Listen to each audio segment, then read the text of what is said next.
নমস্কাৰ সকলোকে মোৰ এটি নতুন ভিডিঅলৈ আপোনালোক সকলোকে পুনৰবাৰ স্বাগতম জনালো আৰু আজি মই বনাবলৈ লৈছো লোকেল কণীৰ জোল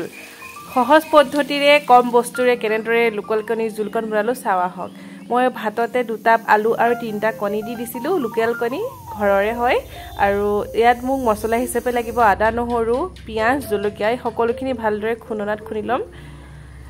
আৰু যেতিয়া মানে তেলখিনি গৰম হ'ব তাৰ পিছতে যিখিনি আলু আৰু ডিম থৈ দিছিলো বইল কৰি সেইখিনি দি দিম আৰু ভালদৰে ভাজি লম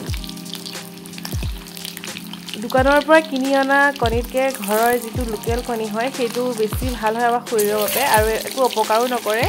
সেইবাবে এনেদৰে আমাৰ ঘৰতে আছিলে কুকুৰা তাৰ বাবে এনেদৰে বনালো আৰু এইখিনি ভালদৰে ভাজি হোৱা পাছতে ইয়াত দিম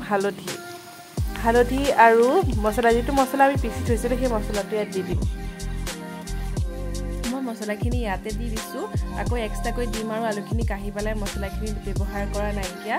আৰু এনেদৰে বনালে ভাল লাগে মই ভাল পাওঁ এই পদ্ধতিৰে বনালে সহজো হয় সোৱাদো হয় খাবলৈ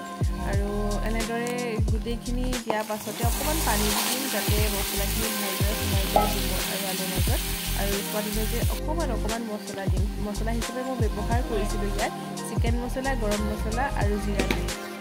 এইখিনি ভালকৈ দিয়া পাছত সোৱাদলৈকে নিমখটো দিম আৰু এইখিনি যেতিয়ালৈকে পানীটো শুকাই নাযায় তেতিয়ালৈকে আমি ভাজি ল'ম আৰু যেতিয়াই শুকাই যাব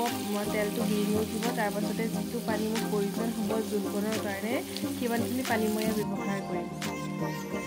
এনেদৰে বনাবচোন বহুত ধুনীয়া লাগে আৰু এনেদৰে কণীৰ জোল আমি ৰুটিৰ লগতো খাব পাৰোঁ ভাতৰ লগতো খাব পাৰোঁ ভাল লাগে আৰু ঘৰৰ যেতিয়া লোকেল কণী হয় তেতিয়াতো আৰু ক'বই নালাগে আৰু মই 2-3 পিছমান আলু ভাঙি দিম যেহেতু মই ইয়াত বিলাহী নাইবা বেলেগ একো ব্যৱহাৰ কৰা নাই গ্ৰেভিৰ বাবে অকণমান আলুটো ভাঙি দিলে গ্ৰেভি টাইপ হৈ যাব সেইকাৰণে আলু মই 3-4 পিছমান ভাঙি লৈছোঁ আৰু এয়া হৈ গ'ল লোকেল কণীৰ জোল একেবাৰে কম মছলা ব্যৱহাৰ কৰিছোঁ কাৰণে ৰংটো ইমান এটা